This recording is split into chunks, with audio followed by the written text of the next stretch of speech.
This video might seem like it's coming out of nowhere on TikTok, but on my YouTube, I got a few people commenting on a video that I posted about how I charge an hourly rate at the salon. So it has some important information to talk about, so let's talk about it. So for starters, I didn't rewatch that video, so I'm not sure exactly what I said in that video. I know that that was filmed in the salon. It was right after COVID restrictions were lifted, and I had filmed that video. I'm not really sure what I addressed and what I didn't address.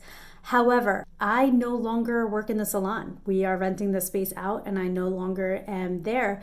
And I feel like it ties heavily into this video. So grab some popcorn and let's chat about it. Okay, so the question that I originally got that piqued my interest was, how did I do this? And they wanted to see exactly how I did this in the salon. Before I made the transition to hourly, I timed myself to see how long each service took me. So then I would have starting at prices. So it would say, I don't know, just say it was balayage. It would be like a balayage takes maybe 2.5 to 3 hours. It would say starting at 3 hours. A haircut with a blow dry, it would say like starting at an hour. I also gave the option to not do a blow dry. So like if you wanted to cut corners, you didn't have to do the blow dry. So a haircut without a blow dry, maybe a half hour, 15 minutes. But if you wanted the actual blow dry, that was additional time. So I would just have it as starting at prices on the website.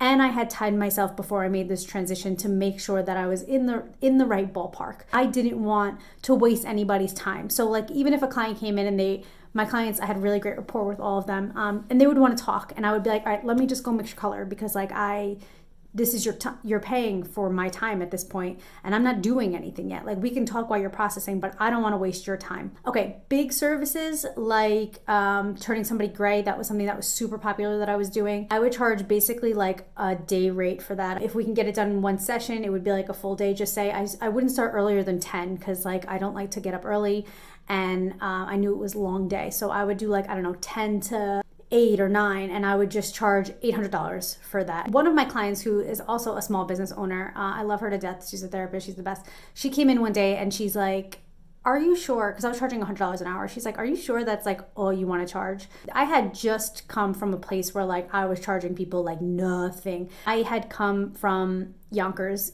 so like Westchester, and I had moved up to Putnam County to be here, and I had no clients up here. So I was lucky if some friends and family followed me, but I had to build a clientele. And so I got stuck charging people like literally nothing for their services, and it just ate at me, and I hated it. And like I would totally volunteer, and like I'm definitely that kind of person, but not when it comes to my livelihood. Like I need to make money. Like we split the bills in this house 50-50. For me, it was like, I'm charging $100 an hour for these people who I was charging peanuts before. Like literally, some people I was losing money on. Like that's not even a joke. So it was a big deal for me. So when she was like, wait a second, now there's a paying client, a full paying client. She's like, are you sure that's just what you want to charge? The whole reason why I'm adding this part in is because I think it's super important, because once you get to your hourly price, it's going to be hard to raise it, especially if this was like a sticker shock for people. So make sure you do the math. The best way I can explain it for a business owner is 33% goes to the business, goes back into the business, 33% goes back into like the product, and then 34% would go in your pocket. So I just want to break that down as to like $100 an hour. So like $33 out of that hour would go to like your rent, your overhead, like your rent, your lights, your insurance, if you own the place, taxes, your mortgage, like your water, your electric, your gas to get there. Then another 33% would go into the actual product. So like your color, your tools, the developer, your towels, all the stuff that you actually need to function as a business outside of the actual structure of your business. And then 34 would go into your pocket. So now hairstylists, we bust our butts, but is all of it on the clock? No. I mean, I wasn't charging obviously for when people were texting me day and night on the weekends, whenever they felt like texting me about their hair, about what do I think about this color, and I'm not saying this to like throw shade at anybody.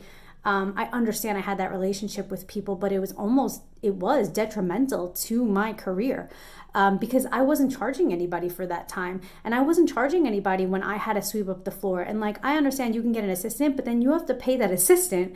So that's also coming out of that 33%. I mean, take it from wherever you want, but it literally eats away at that money right away. So just say I was working a 10-hour day, and I had, I was working for 3 hours in the morning, and then I had a break for lunch, and then I had worked like another 3 hours, that's 7 hours.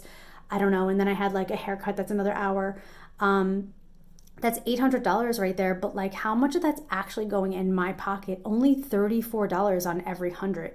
It became that it wasn't enough. And I mean, if you want to do the math on how to live in New York, like how much does it actually cost? Like minimum wage is not enough. And sometimes when you're doing the breakdown and you're like, wait, 40 hours, I wasn't physically working on a client for 40 hours, but I was sweeping the floor and I was cleaning the color bowls and I was answering emails and I was answering texts and I was on social media posting and I was ordering color and all these things that you don't actually get paid for when you are the owner. It all starts eating away. And so my advice, if I were ever to go back behind the chair, which I have zero intentions on ever going back behind the chair, I work 100% on my product line now, and it has brought me more joy and happiness than I could ever express. But if I were, my price would be at least $300 an hour, and I don't care what that was for. I don't care if that was a haircut. I don't care what it was for. It would be $300 an hour. So that building that I owned, the mortgage, the taxes, the insurance, the electric, the oil, the water, all of that would be covered with $100 an hour. And then my actual business, I used Kevin Murphy color. It was super, super high end, very expensive color. I needed to pay for that. And then obviously for my own time, like what is my time actually work? So just be realistic about the amount of hours you're physically behind the chair versus the amount of hours you're doing administrative work for and you're not getting paid for. Be realistic. You don't want this to be something that you literally can't stand doing anymore. And that's where I got. And you guys know, if you guys have been here, I love donating. I love doing charitable stuff, just not my livelihood. I can't live that way. I can't live on running a charity. That's basically what it became. I didn't double book, so I would do one client at a time, which is another thing. Like I'm maxing out. My day is like maxed out at like $800 a day. And again, it's getting divided by 3. So if you don't double book, you would be able to put color on somebody's head and then do somebody else's hair. So people would come in often with like a family member, and I would just charge them for the hours that they were there. I wouldn't even charge them per person for the hours they were there, just the hours that I worked on their physical head. So that's another one you don't want to get caught in doing. You want to get paid for the actual time that they process, everything like that. So I think that this video is probably confusing for anybody who's not in the industry, but if you're in the industry, I think that this makes a lot of sense. So basically, if somebody comes in and you put a single process on their head and then that takes 15 minutes and they're sitting on the side, and you put another single process on somebody else's head and somebody else's head and somebody else's head, and then you're ready to rinse them out, you got to charge them for the time that they process too. That's part of the hourly rate.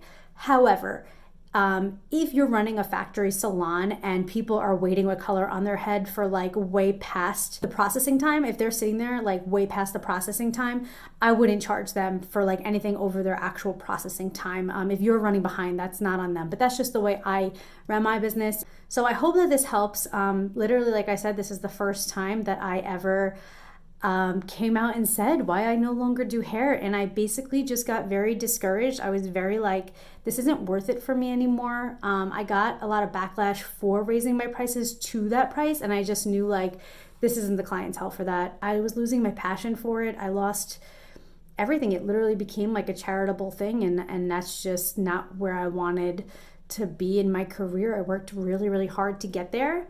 I built a clientele up here. And so I was like, you know what? I love being a content creator and I love my product line and I believe in my product line and I got to give it all my attention.